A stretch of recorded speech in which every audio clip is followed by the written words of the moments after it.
ಪ್ರಕರಣವನ್ನು ಯಾವ ರೀತಿ ಸಮರ್ಥನೆ ಮಾಡ್ತಾರೆ? ಸಾಕಷ್ಟು ಬೆಳವಣಿಗೆಗಳಾಗ್ತದೆ ಎಲ್ಲೊಂದು ಕಡೆ. ಯಾರು ಸಮರ್ಥನೆ ಮಾಡೋ ಪ್ರಶ್ನೆನೇ ಇಲ್ಲ.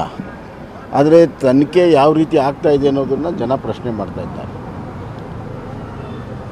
ನ್ಯಾಷನಲ್ ಕಮಿಷನ್ ಆಫ್ ವುಮನ್ಗೆ ಕಂಪ್ಲೇಂಟ್ ಹೋಗಿದೆ, ಒತ್ತಾಯಪೂರ್ವಕ ಕಂಪ್ಲೇಂಟ್ಗಳು ಬರ್ತಾಯಿದೆ.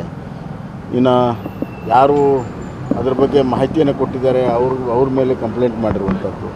ಹೀಗೆ ಒಂಥರ ಅಪರಾಧಿಗಳನ್ನು ಕರ್ತಂದು ಶಿಕ್ಷೆ ಮಾಡಬೇಕು.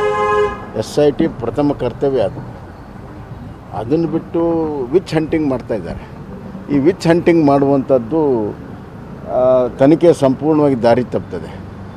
ಅದಕ್ಕಾಗಿ SIT ತನ್ನ ಪ್ರಾಥಮಿಕ ಮೂಲ ಕರ್ತವ್ಯ ಏನಿದೆ, ಅಪರಾಧಿಗಳನ್ನು ತಂದು ವಿಚಾರಣೆ ಒಳಪಟ್ಟು ಶಿಕ್ಷೆ ಮಾಡುವಂಥದ್ದು, ಅದಕ್ಕೆ ಗಮನ ಕೊಡುವುದು ಸೂಕ್ತ. ವಿಚ್ ಹಂಟಿಂಗ್ ಕೈ ಬಿಡಬೇಕು ಅಂತ.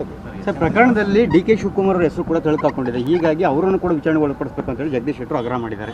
ನೋಡಿ,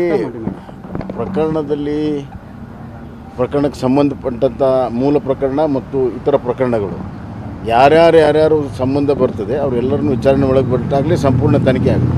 ಅದಕ್ಕಾಗಿ ನಾವು ಹೇಳ್ತಾ ಇರೋದು CBI ಕೊಟ್ಬಿಟ್ರೆ ನಿಷ್ಪಕ್ಷಪಾತ ತನಿಖೆ ಆಗುತ್ತೆ.